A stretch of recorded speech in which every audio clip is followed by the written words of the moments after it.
এমনিতে তো দোস্ত কম বেশি কথা আমরা সবাই জানি। 10 বছরও যে কোনোদিন 5 ওয়াক্ত নামাজ পড়ে নাই এমন মুসলমানকে জিজ্ঞেস করলো যে নামাজ কয় ওয়াক্ত, সে 5 ওয়াক্তই বলবে। 30 বছর ধরে যে মুসলমান সুদ খায় এমন কোন সুদখোর হারামখোরকেও যদি বলা হয় যে ভাই বলেন, চাচা বলেন ভাই সুদ খাওয়া কি, উনিও বলবে হারাম, উনি কোনো মুস্তাহাব বলবে না।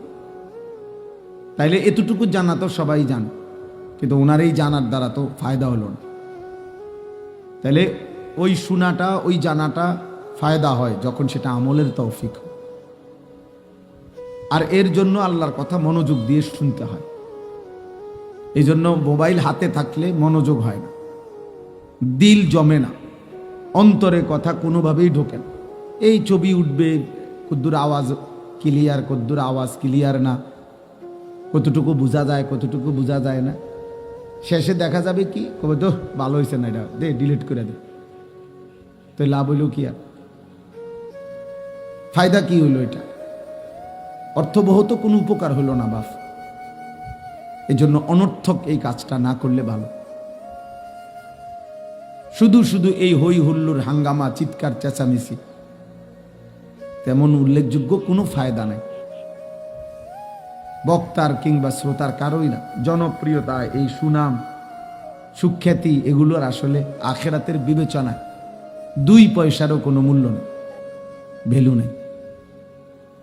আমারে যদি 1 কোটি মানুষও চিনে আমার কবর রাজাব মাফত, তাহলে আমি এটা দিয়ে করবো কি? আমি এই জনপ্রিয়তা দিয়ে কি করব? আমি তো কোনো প্রার্থী না, আমার তো কোনো মার্কা নাই, কিন্তু কোনো একটা নির্বাচনী জনসভা না যে যার যেমনে পারুক ছবি উঠাইলো, এটা করলো এটা করলো, লাভ মারলো ফাল মারলো, যে যেটা মন চায় এটা করলো।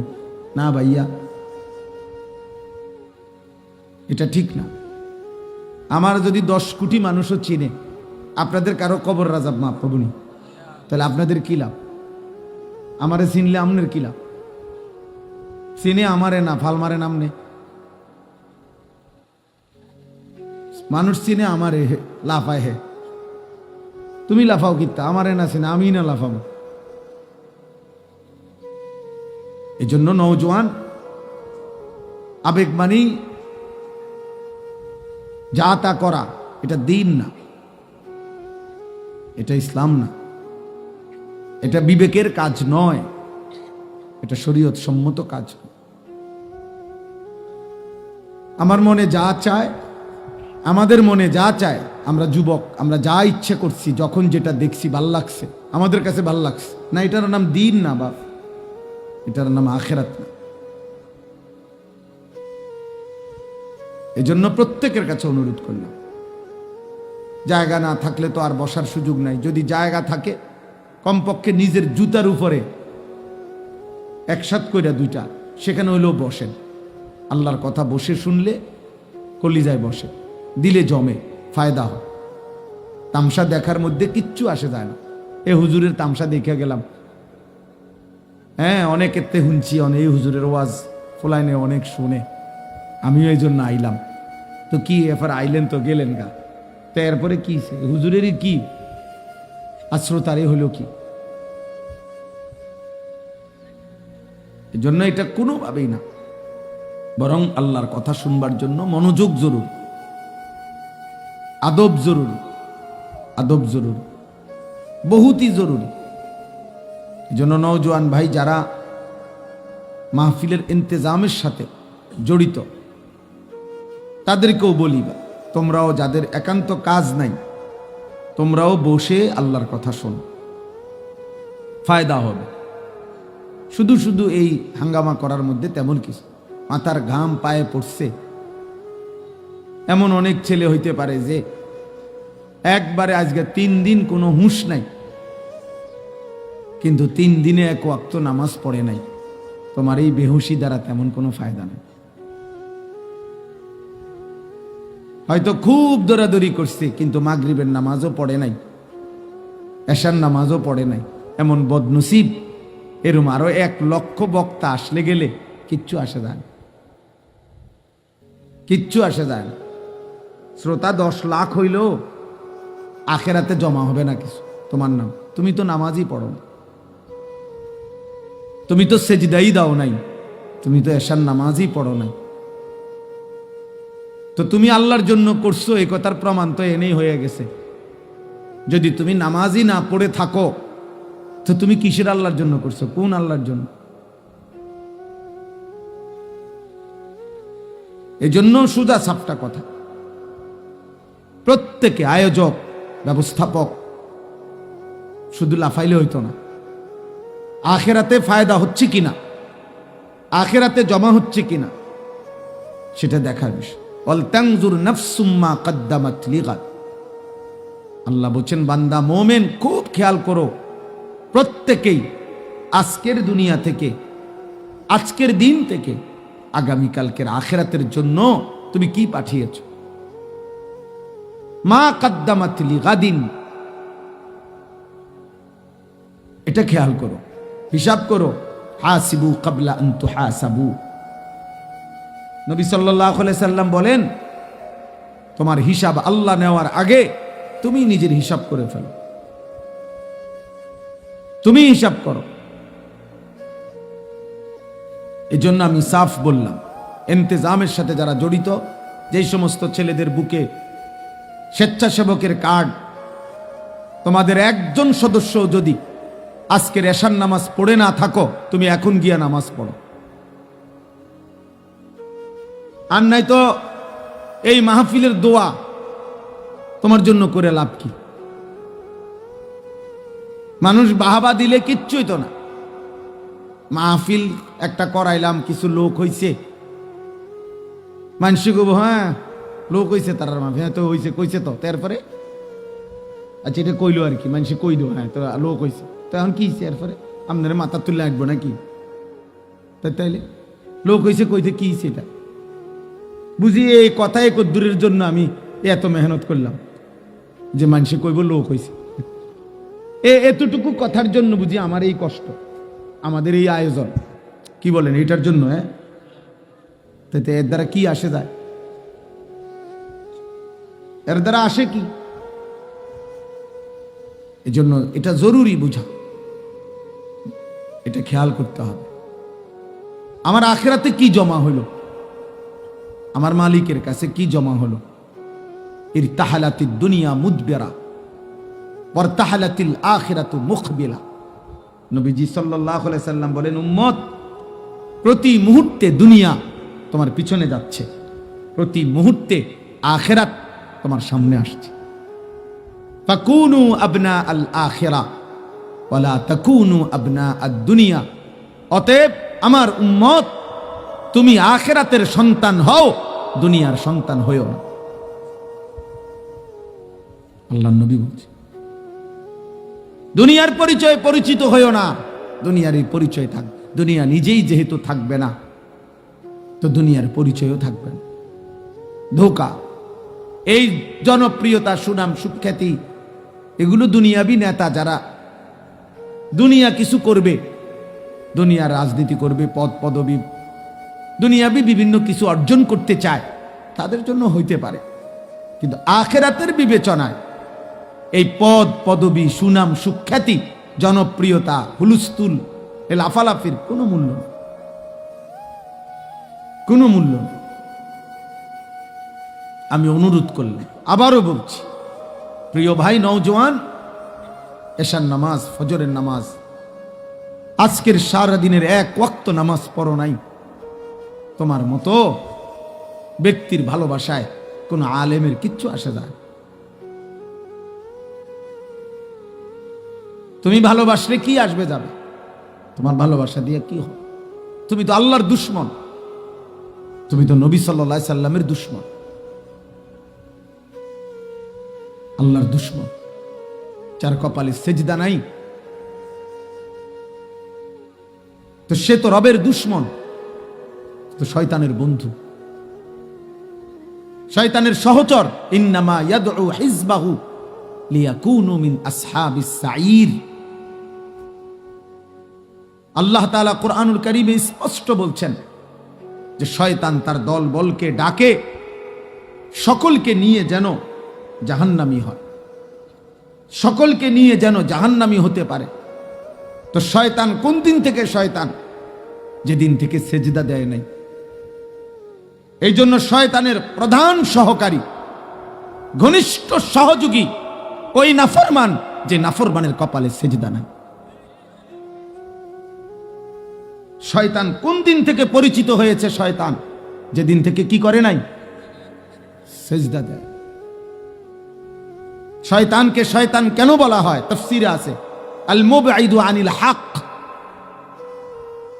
24 ঘন্টা যার অস্তিত্বের মধ্যে, যার প্রতি মুহূর্ত কাটে আল্লাহর নাফরমানি, হক থেকে দূরে সরা, নিজে এবং অনুসারীদেরকে, নিজে এবং সঙ্গীদেরকে আল্লাহ থেকে দূরে সরিয়ে রাখতে, হক থেকে দূরে সরিয়ে রাখতে যার সার্বক্ষণিক প্রচেষ্টা, তাকে বলে শয়তান। এজন্য শয়তানকে শয়তান বলে। অতএব দোস্ত, ফজর থেকে এশা এক ওয়াক্ত নামাজের সেজদা যার কপালে জুটে নাই, তুমি তো তোমার সাথের সহকারী, সহযোগী বন্ধুদেরকে, সাথের সঙ্গীদেরকে মিলে মিশে আল্লাহর ইবাদত থেকে, বন্দিগির থেকে ফিরায় রাখলা। তাহলে তুমি নিশ্চিত ধরে নাও, হাসরের ময়দানে আর কারোর সাথে সাক্ষাৎ না হলেও ইবলিসের সাথে তোমার সাক্ষাৎ হবে, শয়তানের সাথে সাক্ষাৎ হবে। 10 টাকার বুট খাইয়া একটা লম্বা বিকাল পার করে দিলা, হায় বদনসিব। এক প্লেট চটপুটি খাইতে গিয়া 2 ঘন্টা লাগায় দিলা। চটপুটি খাইলা 30 টাকার, আড্ডা মারলা 3 ঘন্টা। এটা কোনো সুস্থ স্বাভাবিক জীবন হইতে পারে বেটা? ন্যূনতম বিবেক যার আছে তার জীবন এটা না। মানুষ এত ফালতু হয় না, এত ফালতু হয় না। এজন্য আজকের নওজোয়ান কিশোর যুবক ভাই, প্রিয় সন্তান, চেহারা দেখলেই বোঝা যাচ্ছে অনেক ছেলের বেনামাজ। বেনামাজির চেহারা অসভ্যের চেহারা, বেনামাজি গাদ্দার, বেনামাজি চূড়ান্ত সীমা লঙ্ঘনকারী, বেনামাজি প্রচন্ড অহংকারী, বেনামাজি বেয়াদব, বেনামাজি আসমানের নিচে জমিনের উপরে সর্বনিকৃষ্ট প্রাণী, যে জন্তু জানোয়ারের চাইতে নিকৃষ্ট। যদি বিশ্বাস না হয়, যারা সেজদা দাও নাই, নামাজ পড়ো নাই, তো তুমি কোনো কুত্তারে রাস্তার কুকুরকে জিজ্ঞাসা করো, কুত্তা তুই সেজদা দেস না কেন? তুইও সেজদা দেস না, আমিও দেই না, তুই দেস না কেন? তো কুত্তা তোমারে বলবে, এই নাফরমান, আমাকে আল্লাহ সেজদা দিতে বলে নাই, আমার উপরে সেজদার হুকুম নাই, এই জন্য আমি কুত্তা। আর তুই নাফরমানকে আল্লাহ সেজদা দিতে বলছে, কিন্তু তবুও তুমি সেজদা দাও না, তুমি আমি কুকুরের চাইতে নিকৃষ্ট।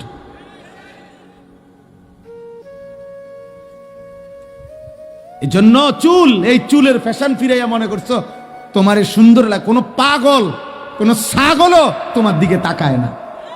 তোমার সমবয়সী কিছু অসৎ ছাড়া, তোমার লগে যেগুন ঘুরে, তোমার লগে একসাথে যেগুন ঘুরে, এরকম কিছু ফালতু ছাড়া কোন বিবেকবান ভদ্রলোক আজ পর্যন্ত কোন মানুষ তোমারে তোমার চুলের জন্য এক বিন্দু প্রশংসা করে নাই।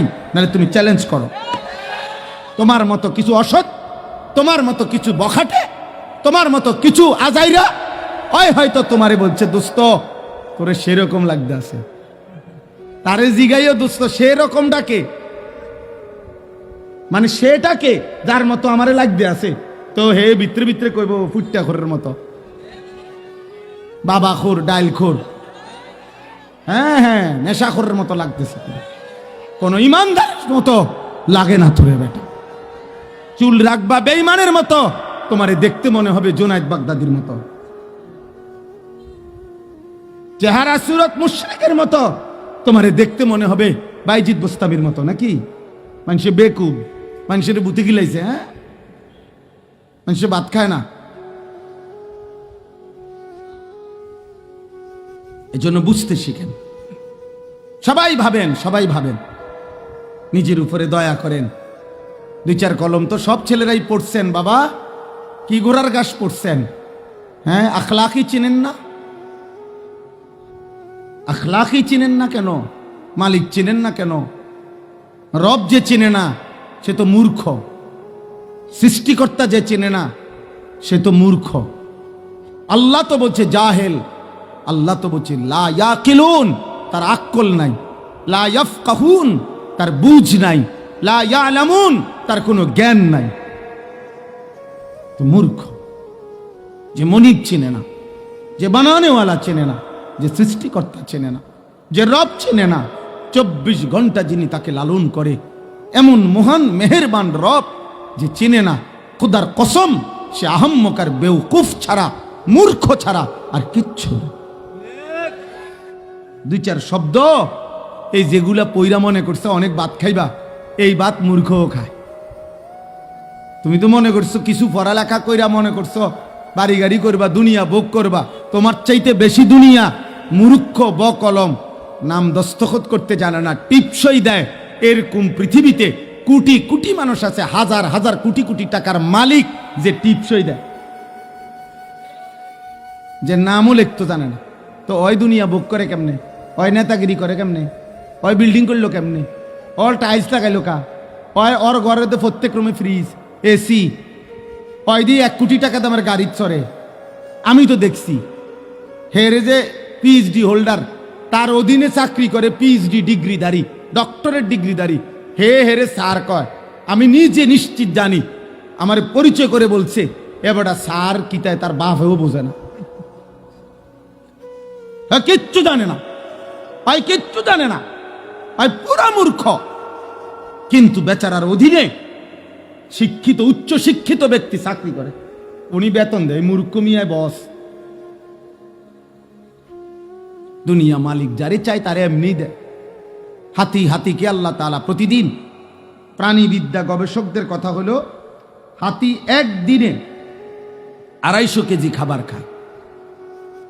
জঙ্গলের হাতি 250 কেজি, 90 লিটার পানি পান করে হাতি। তাহলে বলেন দুনিয়া হাতি বেশি ভোগ করে না? কথা বলেন না কেন? তাহলে একটা তিমি কমপক্ষে 200 জন সামর্থ্যবান পুরুষের সমপরিমাণ খাবার একবারে খায়। তাহলে দুনিয়া আমরা কোথায় বেশি ভোগ করলাম বলেন? কোথায় বেশি ভোগ করলাম? আমি একটা জিনিস খুঁজতেছিলাম, এটা পাইলাম।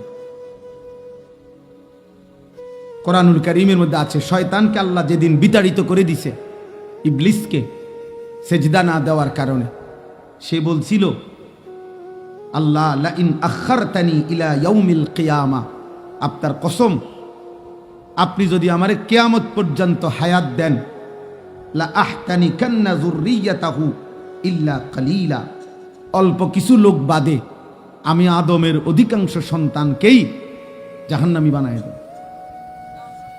নাফরমান বানিয়ে দেব।